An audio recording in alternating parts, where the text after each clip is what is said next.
Dred Scott might be the best-known name associated with American slavery, but it's a name that most people, most teachers and students put on a case, not on a person. Dred Scott the man is not well known at all. Dred Scott the case, of course, is one of the pivotal reasons for the coming of the Civil War. Dred Scott was a slave who sued for his freedom, as everybody knows. It was an 11-year odyssey from 1846 to 1857 when the Supreme Court finally ruled in a 7-2 decision that he could not be a citizen, he could not sue for his freedom just because he was held as a slave in a free territory, didn't make him a free man, and that Congress could not prohibit slavery in the territories. That was a stark moment in the coming of the Civil War. But what people don't realize and what they need to think about as they look at a picture of Dred Scott, an illustration of him, is that he was a man with a family. That image that's so famous and reproduced in many textbooks was actually originally part of Frank Leslie's illustrated newspaper. And it showed Mr. Dred Scott with his wife Harriet and their 2 daughters, Eliza and Lizzie. That's a very important realization, because it turns out, according to the latest scholarship, that it was probably Harriet Scott who is the driving force behind the case, not Dred. She was 20 years younger than him. She had lived as a slave in both free states and free territories. They had met in the free territory of Wisconsin, what is now the state of Minnesota, at Fort Snelling. She was the slave of the Indian agent. He was the slave of the army surgeon. They had married, and they had those children. But she was the one who was the churchgoer in St. Louis, who attended a church where the pastor was a known abolitionist, who was connected to their first lawyer.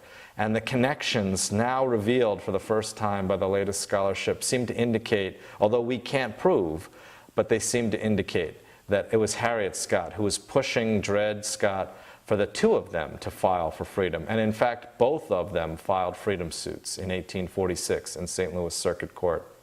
This is the original daguerreotype of Dred Scott that was taken by the photographer John Fitzgibbon in St. Louis in 1857, the one that provided the material for Frank Leslie's illustrated newspaper. Fitzgibbon was a very important early photographer in the West. Frank Leslie's illustrated newspaper had been founded in 1852, and by 1857, when it reproduced this image of Dred Scott and his family, it was one of the more popular illustrated newspapers in the country, an important source for general information about the period. The image of Harriet Scott reminds us of so much. She is a woman who was pushing to save her 2 daughters from the domestic slave trade. She was pushing her husband, 20 years her senior, to help the family survive as a free family. They might have decided to run away, but instead, talking with her pastor and their lawyer, Harriet was undoubtedly convinced that it was safer for them to pursue their case in court. All of the precedents in St. Louis Circuit Court were in their favor under a doctrine known as once free, always free.